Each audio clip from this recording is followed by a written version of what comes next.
माह का तीसरा दिन चंद्रघंटा पिंडज प्रारुदा चंडिकोपाशिक्युता प्रसादम तनुते महाम चंड घंटिते विशुता। माँ दुर्गा की तीसरी शक्ति का नाम चंद्रघंटा है। नवरात्र उपासना में तीसरे दिन इन्हीं के विग्रह की पूजा आराधना की जाती है। इनका स्वरूप परम शांतदायक और कल्याणकारी है। इनके मस्तक में घंटे के आकार का अर्धचंद्र है। इसी कारण इस देवी का नाम चंद्रघंटा पड़ा। इनके शरीर का रंग स्वर्ण के समान चमकीला है। इनका वाहन सिंह है।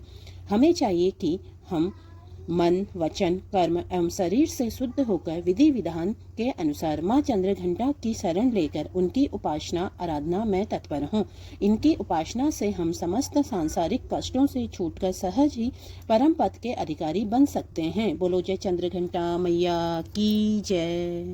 अध्याय महिषासुर का वध। महिषासुर के प्रधान सेनापति चिछुर ने जब देखा कि हमारी सेना का संहार हो रहा है तो वह क्रोध से भर गया और स्वयं भी अंबिका के साथ युद्ध करने के लिए चल पड़ा।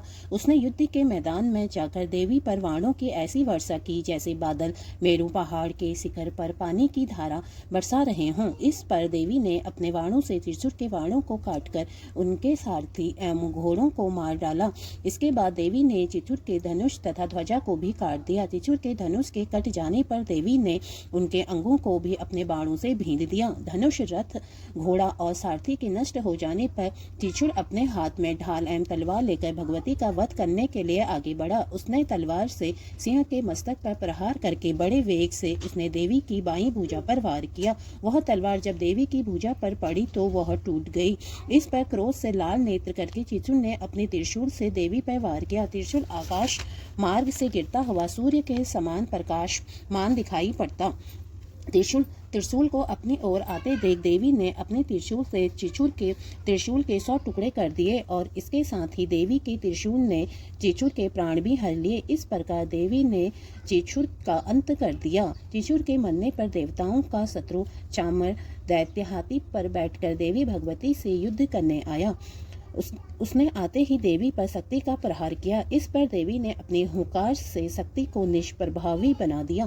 शक्ति को निष्प्रभावी होते देख चामर ने अत्यंत क्रोधित होकर अपना त्रिशूल देवी भगवती पर फेंका। देवी ने उस त्रिशूल के अपने बाण से टुकड़े टुकड़े कर डाले। इसके बाद देवी का वाहन सिंह उछलकर हाथी पर बैठ गया और चामर से मल्लयुद्ध करने लगा। सिंह ने चामर को हाथी पर से नीचे जमीन पर गिरा दिया। सिंह बड़े वेग से आकाश की ओर उछला और जब वह पृथ्वी पर वापस आया तो अपने पंजों से चामर का सिर धड़ से अलग कर दिया। क्रोधित देवी ने शिला और वृक्ष आदि की चोटों से उद्ग्र नामक राक्षस को मार डाला। उसके बाद कराल नामक राक्षस को अपने दांतों, मुक्कों और थप्पड़ों से मार डाला। अब देवी ने गदा के प्रहार से उद्घृत नामक दैत्य को मार डाला। उसके बाद वाष्पाल नामक राक्षस का भिंदीपाल से अंत कर दिया। बाणों से ताम और अंधक नामक राक्षसों को मौत के घाट उतार दिया। 3 नेत्रों वाली देवी दुर्गा ने उग्रवीय महाहनु नाम के राक्षसों को त्रिशूल से मार गिराया। तलवार से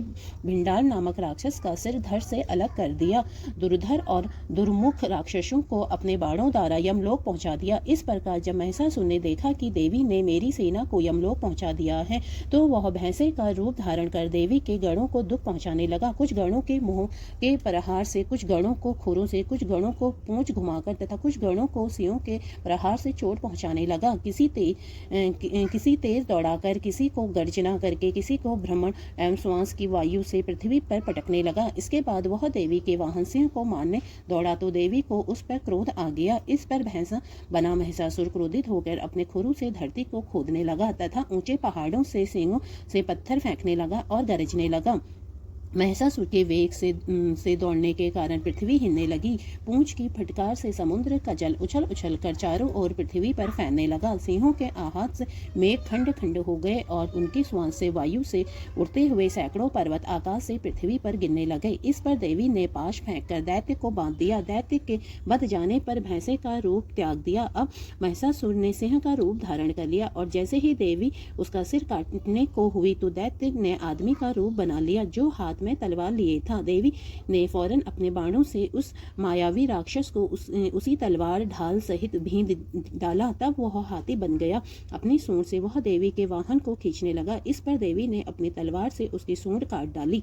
अब महिषासुर ने एक बार फिर भैंसे का रूप धारण कर लिया। पहले की तरह वह चर अचर जीवों सहित समस्त त्रिलोकी को व्याकुल करने लगा। अब क्रोध में भरकर देवी बारंबार उत्तम मधु का सेवन करने लगी और लाल लाल नेत्र करके अट्टहास करने लगी। उधर बल, वीर्य तथा मद से क्रुद्ध हुआ दैत्य भी गरजने लगा। उसने देवी पर अपने सिंहों से पर्वत फेंकने शुरू कर दिए। देवी दुर्गा ने अपने बाणों से उन पहाड़ों के टुकड़े टुकड़े कर दिए। मधुपान के कारण लाल मुख वाली देवी लड़खड़ाते वचनों से बोली, अरे मूर्ख, जब तक मैं मधुपान का सेवन कर रही हूँ तब तक तू गर्जना कर ले, मैं अभी तुझे यही मारूंगी, तब देवता यहाँ गर्जना करेंगे। इतना कहकर देवी दुर्गा उछलकर उस दैत्य पर जा चढ़ी और उसको अपने पैर से दबाकर शूल से उसके गले पर आहत किया। देवी के पैर से दबने पर दैत्य अपने दूसरे रूप से अपने मुंह से बाहर होने लगा। अभी वह आधा ही बाहर निकला था कि देवी ने अपने प्रभाव से उसे रोक लिया। अब वह आधा निकला हुआ राक्षस युद्ध करने लगा तो देवी ने तलवार से उसका सिर काट दिया। इस प्रकार राक्षस महिषासुर का अंत हो गया। महिषासुर के मारे जाने पर दैत्य सेना हाहाकार करने लगी। तब उस भारी सेना का भी देवी ने नाश कर दिया। इस पर सब देवता अत्यंत प्रसन्न हुए। ऋषियों, महर्षियों सहित समस्त देवता देवी की स्तुति करने लगे। गंधर्व राजगान करने लगे तथा अप्सराएं नृत्य करने लगी। बोलो जय नौ दुर्गे मैया की जय।